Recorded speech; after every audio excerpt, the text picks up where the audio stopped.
Alright, we are recording. It's been a little minute since I made a vlog, and I figured give it a try. I suppose the worst that happens is I don't end up uploading this, and that would be totally fine. There's very few times that I film something and then don't do anything with it. Usually I'm pretty decided on the matter. But I will say, usually when I make a vlog or do something like that, I have an idea, and then I just roll the camera and just wing it. I was thinking before I left the house that right now I don't even really have an idea. I was just going to make a vlog, just completely idealist, you know what I mean, just for the sake of making a vlog. Vlogging and walking, a nice combination as it turns out. But then I had a handful of different ideas. Maybe some of them are decent. Maybe some of them are indecent.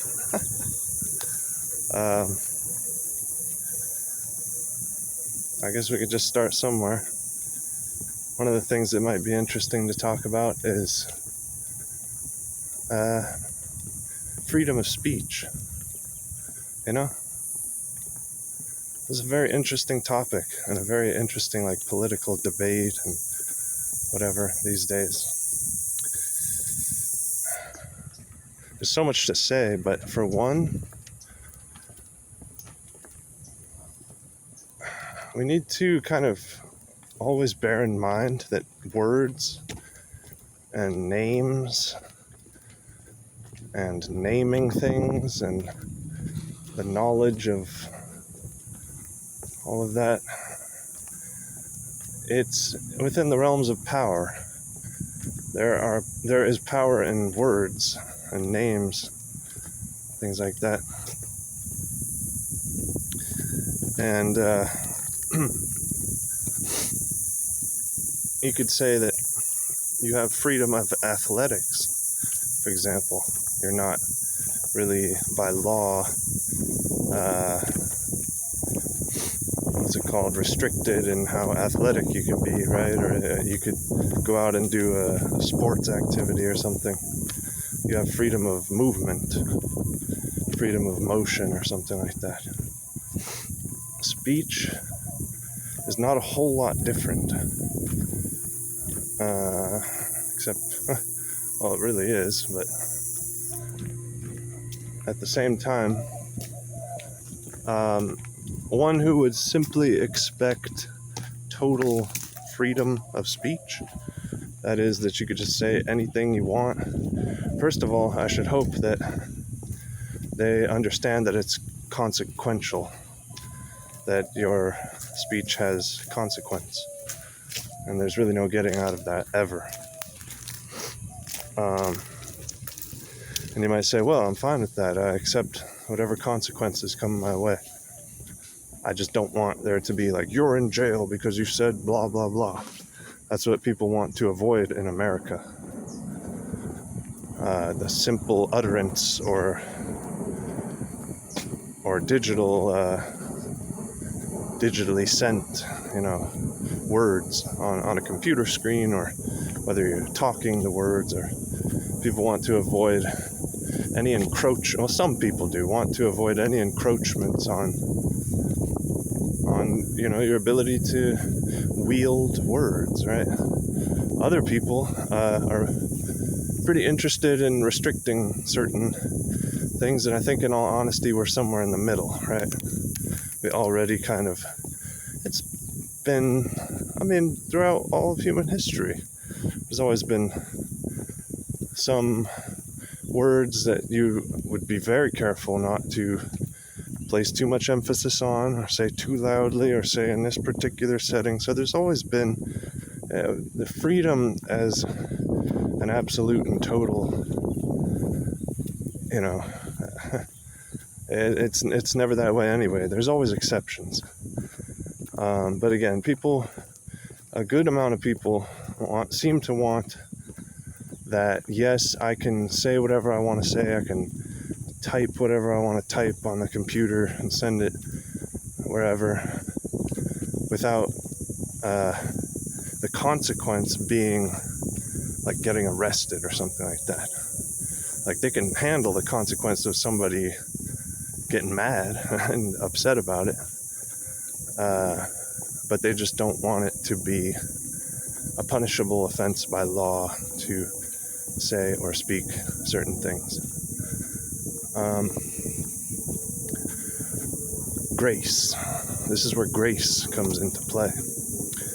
This is how many musicians throughout the years, if you listen to some of these songs, some of the songs are radio played, like mainstream songs. If you listen in a certain way, that is to say, like, what if I told you, listen to this and listen for this particular blah, blah, blah. I sort of insert my point of view or try to make a point about what the singer is saying in the words. And I say, if you, listen to those words, that might sound pretty yada yada blah blah blah. Pretty intense or severe or,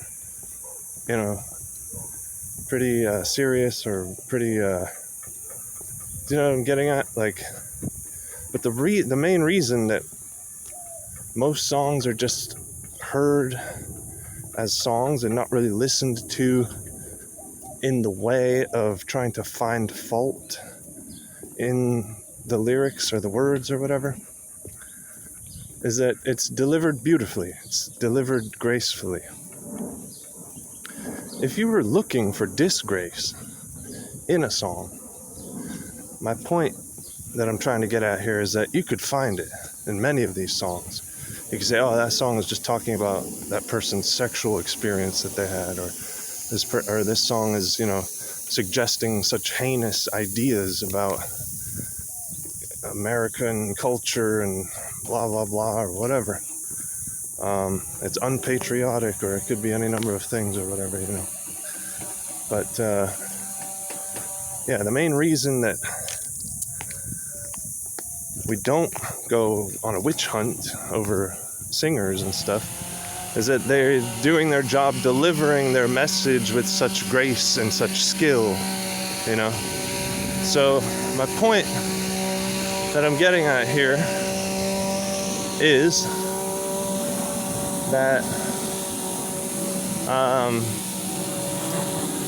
if you speak in such a way that you're kind of singing your words, or alternatively, that you're speaking in such a way that is to not draw any particular attention to anything. That is to say, you speak in a kind of a really consistent monotone, and it doesn't really come up on emphasis anywhere. So that you don't, your words are all delivered just at kind of like this lifeless tone that, doesn't aim to make a point about anything. Or alternatively, you aim to say all of your words so gracefully or something. Then you can talk about things a lot more things without having that like record scratch kind of a moment where you kill the vibe of the atmosphere in the room or whatever. Now, there are people with absolutely no grace, and furthermore, people with a certain awareness that talking about certain subjects and things like that is probably quickly becoming dangerous in this kind of political environment and everything. And so, since they carry that awareness, the moment that they say a word at all, they themselves feel a certain anxiety, and then they just kind of propagate that into the room. So, freedom of speech is a kind of a skill. Work on it.